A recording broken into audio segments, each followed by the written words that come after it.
Hi students, ಮತ್ತೊಂದು ಪೂರ್ವ ಸಿದ್ಧತಾ ಪರೀಕ್ಷೆ 2024ರ ಪ್ರಶ್ನೆ ಪತ್ರಿಕೆ ವಿಡಿಯೋಗೆ ತಮಗೆಲ್ಲರಿಗೂ ಆತ್ಮೀಯ ಸ್ವಾಗತ. ಈ ವಿಡಿಯೋದಲ್ಲಿ ನಾವು 3 ವಿಭಾಗವನ್ನು ಸರಿಯಾಗಿ ತಿಳಿದುಕೊಳ್ಳುವುದು ಬಹಳ ಮುಖ್ಯ. ಸರ್, ಅವು ಯಾವುವು ಅಂತೀರಾ?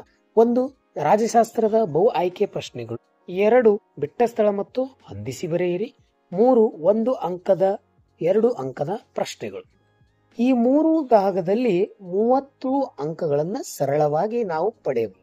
ಹಾಗಾದ್ರೆ ಬನ್ನಿ ಒಂದೊಂದಾಗಿ ಈ ರಾಜ್ಯಶಾಸ್ತ್ರ ಪೂರ್ವ ಸಿದ್ಧತಾ ಪರೀಕ್ಷೆಯ ಪ್ರಶ್ನೆಗಳನ್ನ, ಯಾವ ಪ್ರಶ್ನೆಗಳು ಯಾವ ವರ್ಷದಲ್ಲಿ ಬಂದಿವೆ ಎಂಬುದನ್ನ ಗಮನಿಸ್ತಾ ಹೋಗೋಣ.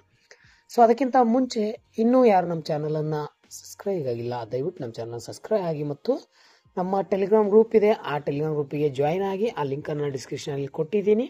ಸೊ ಅಲ್ಲಿ ನಿಮ್ಮ ವಿಡಿಯೋಗಳ ಎಲ್ಲಾ ಮಾಹಿತಿಗಳನ್ನ, ನೋಟ್ಸ್ಗಳನ್ನ ಇದಾವೆ, ಅವುಗಳನ್ನ ಪಡೆಯಿರಿ. ನಾವು ಬಹು ಆಯ್ಕೆ ಪ್ರಶ್ನೆಗಳನ್ನ ನೋಡ್ತಾ ಹೋಗೋಣ. ಕೆಳಗಿನ ಪ್ರಶ್ನೆಗಳಿಗೆ ಸರಿಯಾದ ಉತ್ತರವನ್ನ ಆರಿಸಿ ಬರೆಯಿರಿ. ಗಡಿ ರೇಖೆ ಆಯೋಗದ ಅಧ್ಯಕ್ಷರು ಮಾರ್ಚ್ 2018ರಲ್ಲಿ ಕೇಳಿರುವಂತಹ ಪ್ರಶ್ನೆ. ಸರ್ ಸಿರಿಲ್ ರ್ಯಾಡ್ಕ್ಲಿಫ್ ಅವರು ಗಡಿ ರೇಖೆ ಆಯೋಗದ ಅಧ್ಯಕ್ಷರಾಗಿದ್ರು. 1985ರಲ್ಲಿ ಜಾರಿಗೆ ಬಂದ ಕಾಯ್ದೆ, ನೋಡ್ರಿ ಈ ಪ್ರಶ್ನೆ ಮಾರ್ಚ್ 16ರಲ್ಲೂ ಕೇಳಿದ್ದಾರೆ. ಪಕ್ಷಾಂತರ ನಿಷೇಧ ಕಾಯ್ದೆಯನ್ನ ಏಪ್ರಿಲ್ 1 ರಾಜೀವ್ ಗಾಂಧಿ ಅವರು ಏನಪ್ಪಾ ಅಂತಂದ್ರೆ ಅದನ್ನ ಜಾರಿಗೆ ತರ್ತಾರೆ.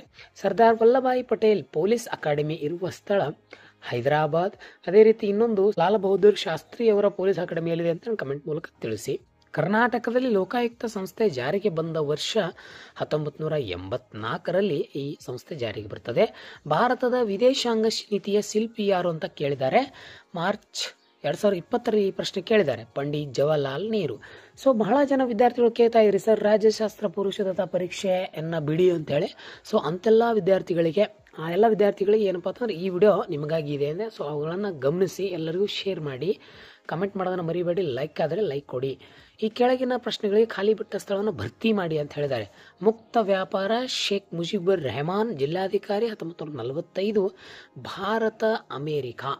ಸೆಕೆಂಡ್ ಆಗಿ ನಾನು ಏನು ಹೇಳ್ತೇನೆ ಅಂತಂದ್ರೆ, ನಿಮ್ಮ ಗಮನದಲ್ಲಿರಲಿ ಈ ಪ್ರಶ್ನೆಗಳನ್ನು ನೀವು ಸರಳವಾಗಿ ಬರೆಯುವುದು. ಅದು ಹೇಗೆ ಅಂತಂದ್ರೆ, ಆಯ್ಕೆ ಮಾಡುವುದು ಕಲಿಬೇಕು. ಫಸ್ಟ್ ನಾವು ಯಾವ ಪ್ರಶ್ನೆಗೆ ಯಾವ ಉತ್ತರ ಎಂಬುದನ್ನು ಆಯ್ಕೆ ಮಾಡಿ ಕಲಿತಾಗ 5 ಅಂಕ ನಮಗೆ ಸರಳವಾಗಿ ಸಿಗ್ತವೆ. ಜಿಲ್ಲಾಡಳಿತದ ಮುಖ್ಯಸ್ಥರು ಜಿಲ್ಲಾಧಿಕಾರಿ, ಬಹಳ ಸಾರಿ ಕೇಳಿರುವಂತಹ ಪ್ರಶ್ನೆ. ಭಾರತ ರಾಷ್ಟ್ರವನ್ನ ಸಾಂಸ್ಕೃತಿಕ ವೈವಿಧ್ಯಗಳ ನಾಡು ಅಂತ ಕರಿತೀವಿ ಭಾರತವನ್ನ, ಹೌದಾ?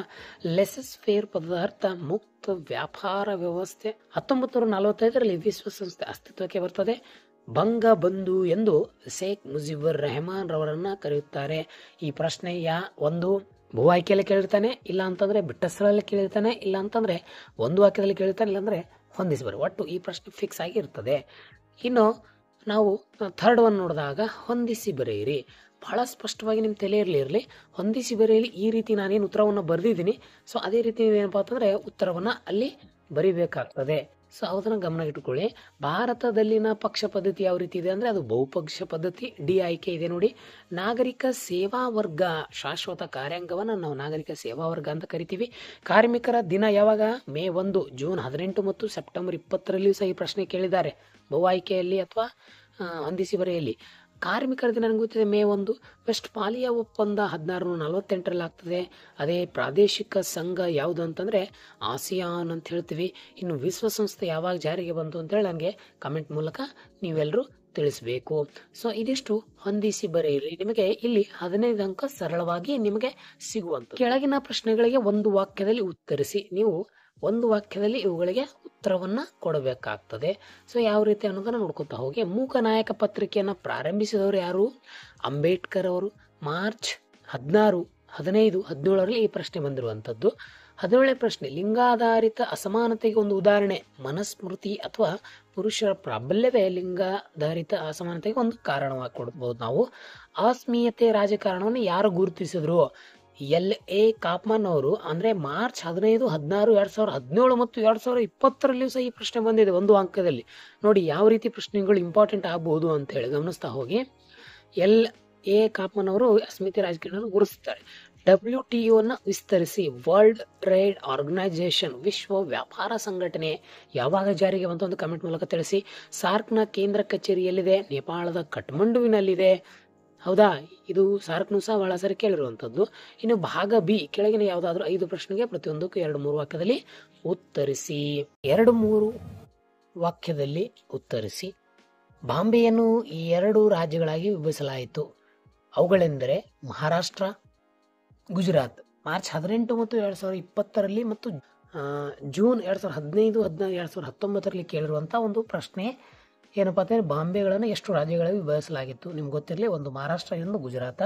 ಸೈಮನ್ ಕಮಿಷನ್ ಏಕೆ ನೇಮಿಸಲಾಯಿತು ಅಂತ ಪ್ರಶ್ನೆ ಕೇಳಿದ್ದಾರೆ. 1919ರ ಕಾಯ್ದೆಯ ಬಗ್ಗೆ ವಿಮರ್ಶಿಸಲು ಹಾಗೂ ಡಯಾರ್ಕಿ ಕಾರ್ಯವೈಖರಿ ಬಗ್ಗೆ ವರದಿ ನೀಡಲು ಸೈಮನ್ ಕಮಿಷನ್ ನೇಮಕ ಮಾಡಲಾಯಿತು. ಮಾರ್ಚ್ 2015ರಲ್ಲಿ ಕೇಳಿರುವಂಥ ಪ್ರಶ್ನೆ. 1935ರ ಕಾಯ್ದೆಯಲ್ಲಿ ಎಷ್ಟು ವಿಧಿಗಳು ಮತ್ತು ಶೆಡ್ಯೂಲ್ಗಳಿದ್ವು?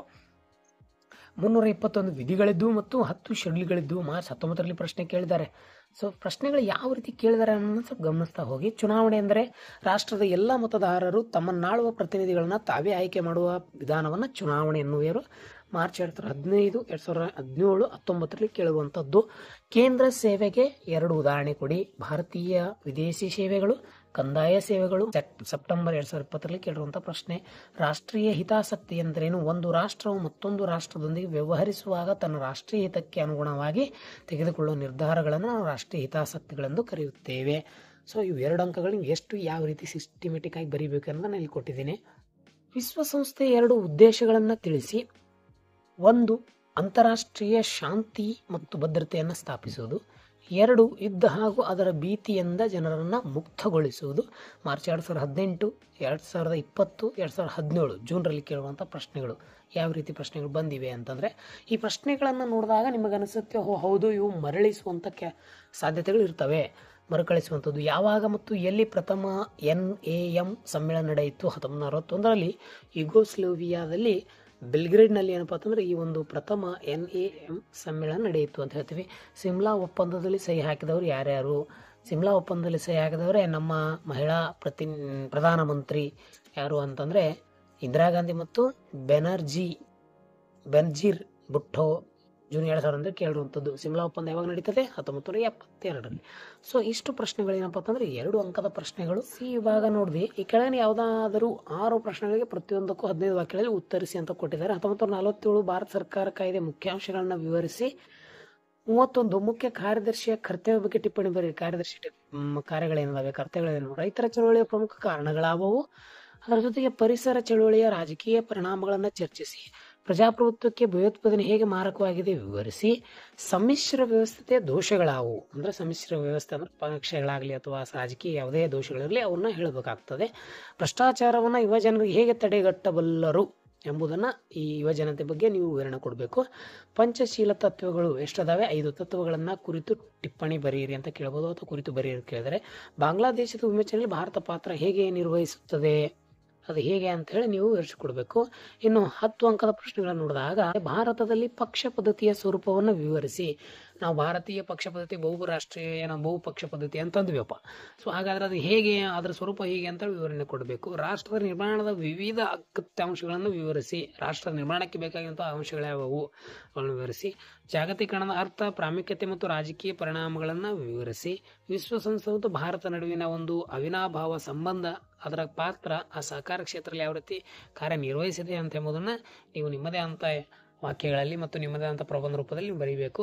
ಸೊ ಇದು 24ರಲ್ಲಿ ಕೇಳಿರುವಂತಹ ಒಂದು ಪೂರ್ವಸಿದ್ಧತಾ ಪರೀಕ್ಷೆ. ಈ ಪ್ರಶ್ನೆ ಪತ್ರಿಕೆಯನ್ನು ನೀವು ಓದ್ಕೊಂಡಿದೆ ಆದರೆ ನಿಮಗೆ 70% ಅಂಕಗಳು ಬೀಳುವಂಥ ಸಾಧ್ಯತೆಗಳಿರ್ತವೆ. ಸೊ ದಯವಿಟ್ಟು ಈ ವಿಡಿಯೋಗಳನ್ನು ನಿಮ್ಮ ಸ್ನೇಹಿತರಿಗೂ ಸಹ ಶೇರ್ ಮಾಡಿ ಅಂತ ಹೇಳ್ತೀನಿ. ಸೊ ಎಲ್ರಿಗೂ ಧನ್ಯವಾದಗಳು. ನಮಸ್ಕಾರ.